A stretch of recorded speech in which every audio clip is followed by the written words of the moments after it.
The night in Hollow Creek was the kind of quiet that almost felt heavy, pressing down on everything with an eerie stillness. Jack Turner liked the nights like this. They gave him space to think, even if most of his thoughts wandered back to places he didn't want to revisit: the accident, the losses, the empty house he went home to every evening. He stood in front of Turner's garage, wiping the last smears of grease from his hands with an old rag. His muscles ached from the day's work, an alternator replacement, a carburetor cleaning, and a stubborn pickup truck that refused to stop leaking oil no matter what patch job he tried. He liked the heavy metal door with a clang, stretching his back as he breathed in the cool air. It should have been just another night. But then, the silence cracked. A sharp, piercing sound split the air, the unmistakable shriek of rubber skidding across asphalt. Jack's head jerked toward the highway that snaked around the bend just past his shop. The curvature was notorious, more than once, he'd seen reckless drivers lose control. But this wasn't just a skid. This sound dragged on, desperate and uncontrolled, ending in a sickening explosion of metal against something solid. Jack's heart lurched into his throat. Damn it, he muttered, throwing down the rock. His boots pounded the gravel, every step fueled by adrenaline. He hadn't run like this in years, but his body moved as if it remembered something his mind wanted to forget. The smell of burning rubber and leaking fuel hit him before he even saw the wreck. When the twisted shape of the silver sedan came into view, Jack's blood caught. The car had slammed full force into a tree, its front end crumpled like paper. Steam hissed from under the hood, and faint sparks flickered in the shadows. "God," Jack whispered, fear wrapping around him. He sprinted to the driver's side, yanking at the door handle. It resisted, bent out of shape from the impact, but Jack had strength built from years of howling engines and wrenching bolts. With a guttural grunt, he forced it open, the metal screeching in protest. Inside, a woman was slumped over the steering wheel, her hair, dark, long, and tangled, falling across her face. Blood trickled from a cut on her forehead, and her breathing was shallow. Jack's stomach twisted. It was like looking back in time, like watching his life all over again, trapped and broken in a mangled vehicle. For a moment, his hands froze. But then instinct took over. "Hey, can you hear him?" he barked, his voice louder than he intended. Her eyelids fluttered, but he didn't respond. The acrid stench of gasoline grew sharper, and the sparks under the hood hissed more aggressively. He had seconds, maybe less. Jack unbuckled her seatbelt with trembling fingers, sliding an arm under her shoulders. She was lighter than he expected, but limp, her weight sagging into him. He pulled her free from the wreck, cradling her against his chest as he stumbled back from the smoking vehicle. His breath came hard, rugged, each sticking with panic until they were far enough from danger. He laid her gently on the grasses beside the road, pressing 2 fingers to her neck. Relief washed through him when he felt a faint pulse. She was alive. Her lips moved, whispering something barely audible. Jack leaned closer. "Don't let them find him." Her voice cracked, each word fragile, yet heavy with fear. Jack blinked, startled. "What? Who?" But her eyes rolled back, and slipped into unconsciousness, leaving him with questions he wasn't ready for. Behind him, the car hissed louder, smoke billowing upward into the night sky. Jack stared at the woman in his arms, torn between yelling for help and honoring her desperate plea. His mind reeled, but his gut told him one thing: this wasn't just an accident. And whatever trouble he was running from had just landed right in his lap. The garage smelled of oil, steel, and faint antiseptic, a strange mix that clung to the air long after Jack brought the woman inside. He'd carried her from the roadside like sh weighed nothing, his arms aching more from nervous strain. Now sh lay on a battered cot in the corner, the same one he sometimes used to catch and up during long repair jobs. Jack moved quickly, his hands steady even though his mind was racing. He found an old first aid kit under his workbench, a beat-up metal box filled with gauze, alcohol wipes, and bandages. Years of working with sharp tools and unpredictable machines had made him his own medic more times than he cared to count. Still, treating a stranger was different. Treating her felt different. As he dabbed the blood from her temple with a damp cloth, her lashes flickered, and suddenly, her hand shot out. Slim fingers, surprisingly strong, latched onto his wrist with enough force to startle him. Her voice came out hoarse, strained, but filled with urgency. "No hospitals," she whispered. Jack frowned, confused. "You've been in a wreck. You need a doctor." Her grip only tightened. "No hospitals. Please. Promise them." Jack stared at her, caught between reason and instinct. Everything in him screamed that sh needed real medical attention. But the look in her eyes, fears despite her weaknesses, stopped him cold. He had seen that look before, in men who refused to back down even when cornered. Whoever sh was, sh wasn't just afraid of doctors. Sh was afraid of being found. "All right," he said finally, his voice low. "But you let them clean you up. Deal." Her hand loosened, sliding back onto the cot. Sh gave the faintest nod, then closed her eyes as if even that exchange had drained her. Jack set back to work, wrapping gauze around her head to cover the wound. His calloused fingers moved carefully, almost tenderly. He hadn't realized until now how long it had been since he had touched someone with such care. When he finished, he stood and exhaled, dragging a hand down his face. He needed answers. Leaving her to rest, Jack stepped into the back lot where the wrecked car sat, its nose smashed in like a crushed can. He pulled open the damaged trunk, half expecting to find nothing. Instead, he froze. Inside was a single object, a sleek, black briefcase. No clothes, no papers, no personal belongings. Just that. The car had no license plates either, and when he checked the glove box earlier, it had been wiped clean. Everything about it screamed deliberate. Jack crouched, his fingers brushing the cold metal of the case. He found a lock, heavy duty, the kind that didn't open with a simple screwdriver. His stomach knotted. This wasn't just someone's luggage. "Don't open it, Jack." Her voice startled him. He turned sharply to see her standing in the garage doorway, pale and unsteady but upright. Sh looked smaller than before, wrapped in one of his old flannel shirts, but her eyes carried a weight that demanded attention. Jack straightened. "How do you know my name?" Sh didn't answer. Instead, her gaze flicked to the briefcase, hard and warning. "For your own sake, don't." The silence between them thickened.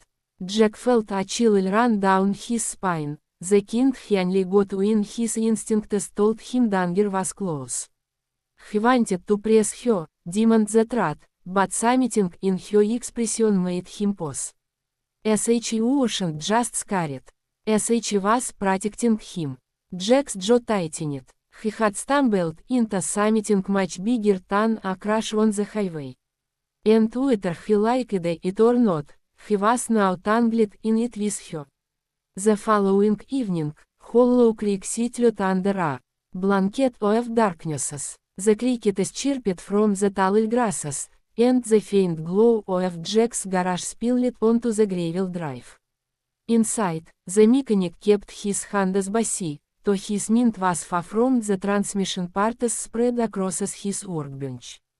Every time the woman, sh still hadn't given him a name, shifted in the cot in the back room, his eyes darted in that direction. Sh was healing, slowly, but he couldn't shake the words she'd whispered the night before, "Don't open it, Jack." And the way Sh had said his name, like she'd known him long before their paths had crossed, gnawed at his thoughts. He tried to bury his unease in work. The familiar rhythm of clanking towels and clicking crotchets usually kept his head straight. Tonight, it wasn't enough. He glanced out the window more than once, nervous stretched out. Then he saw them. Headlights swept over the gravel, cutting through the darknesses. A black SUV glided up to the garage with predatory smoothness. Not the kind of car Lackless drove, to a polished, to a new, to a out of place for Hollow Creek. Jack's gut tightened. He set down his wrench, whipping his hands on a rack, his pulse already thudding. Two men stepped out of the SUV. They wore dark sights, sharp and pressed, the type that belonged in boardrooms, not country roads. But their movements told another story, controlled, precise, almost military. One of them, tall Elvis as Quiet Joe, approached the garage door and knocked firmly. The sound echoed like a gunshot in the quiet night. Jack opened the door halfway, enough to lean against the frame and block their view inside. He forced his voice steady. "Evening. Something I can do for you." The taller man gave a polite smile that didn't touch his eyes. "We're looking for a woman. Mid-30s, dark hair. There was an accident nearby. You wouldn't happen to have seen anyone." Jack's throat went dry. He thought about the unconscious woman on his cot, the black briefcase hidden under a tarp in the corner. He thought about her warning, "Don't let them find him." He shook his head, keeping his face neutral. "Can't say I have. Just am here. Been working on cars all night." The second man, shorter but broader, studied him with unsettling intensity. His eyes swept past Jack's shoulder, lingering on the shadows behind him. Jack shifted slightly, blocking the view. The tall man slipped his hands into his pockets. "If you do see her, it'd be in your best interest to let us know." "She's dangerous." Jack's jaw clenched. Dangerous. That wasn't the woman had pulled bleeding from a wreck. Sh hadn't looked dangerous, she'd looked terrified. But this man, with their cold stars and rehearsed lines, radiated a danger that felt real. "13, Jack said finally, his voice even. "I'll keep an eye out." The men exchanged a glance, then returned to their SUV. Tears crunched over gravel, and the vehicle melted back into the night. Jack closed the garage door slowly, his hands trembling despite his effort to stay calm. When he turned, the woman was there, standing half hidden in the shadows. "They know him here," Sh said quietly. Jack swallowed hard. "Who are they?" Her gaze didn't waver. "Hunters. Killers. They work for the same people I used to work for, until I found out the truth." He frowned. "The truth about what?" Sh shook her head. "If I tell you, you'll be marked too." Jack lied bitterly, "But there was no humor in it. Lady, I think it's a little late for that." Their eyes locked, and for a moment, the garage was filled not with silence but with a shared understanding. Whatever storm Sh had brought with her, Jack was already caught in its spot. The night stretched long after the men in the SUV left. Jack couldn't sleep. He sat at his workbench, fiddling with a carburetor that didn't need fixing, his thoughts chasing themselves in circles. Across the garage, the woman sat quietly on the cot, her dark eyes trained on him like Sh was deciding whether to trust him, or leave before Sh dragged him deeper into whatever storm followed her. Finally, Jack set down his towels with a sharp clink. Enough, he muttered, standing. He crossed the floor, stopping just short of her. If patched you up, if lied to men who looked ready to kill em, and if I narrate every instinct telling em to call the cops. Now I think if earned that rat. For a long moment, he didn't answer. The shadows clung to her, wrapping her in secrecy. Then, with a sigh that seemed to carry years of weight, reached into the inside pocket of her jacket. From it, drew a slim letter wallet and handed it to him. Jack hesitated, then flipped it open.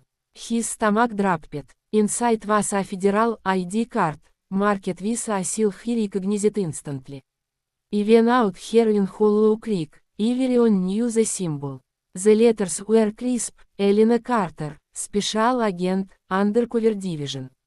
Jack blinked, stunned. Yar, a fet. Her lips pressed into a thin line. I was, until I uncovered too much. Jack turned the ID over in his hands. It felt heavy, not just from what it represented but from the threat it carried. Sato said us last night. Not police, Elena cut in, her voice steady but grim. They are contractors, mercenaries with clean sights and dirty hands. Here to us problems like before we become headliners. Jack's mouth went dry. He looked toward the tarp covering the briefcase in the corner. And what is in there? Elena's gaze followed his. Her shoulders stiffened, but then nodded, as if finally deciding there was no point hiding it. Evidence, years worth, names, accounts, offshore trails, surveillance, everything I collected. Enough to burn down men who believed they are untouchable. Jack exhaled slowly, dragging a hand through his hair. It was insane, like something out of a thriller novel. But the exhaustion in her eyes, the cuts on her skin, the way those men had prowled his garage like wolves, it was all too real. And now you're telling they'll come again, he said quietly.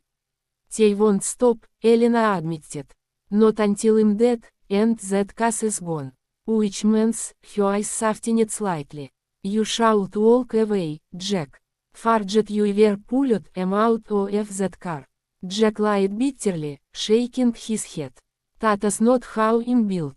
Elena's brows furrowed. You don't understand. Helping paint us a target on your back. You could end up, like my wife. Jack snapped before he could stop himself. The words hit the air heavy, raw. He clenched his fists, staring down at the concrete floor. He did in a wreck. I couldn't save her. Do you think I'm gonna let someone else do it? I have a chance to do it differently. Elena froze, her expression shifting. For the first time since he'd met her hardened mask cracked, revealing something softer beneath. Silence stretched between them, not uncomfortable but filled with unspoken threats. Finally, Jack stepped closer, his voice low but firm. You're not alone in this anymore. If they come, they'll have to go through em first. Elena's lips parted, a flicker of disbelief crossing her face. Then, slowly, cautiously, nodded. In that moment, something shifted. Wasn't just a hunted agent anymore, and he wasn't just a widowed mechanic. They were two broken people thrown together by fate, each with scars the other could see. And together, they had just chosen to stand against the storm. Outside, the wind rattled the garage doors, a reminder that danger still lingered in the night. But for the first time in years, Jack felt a fire ignite in his chest, not just duty, not just defiance, but something else. Hope.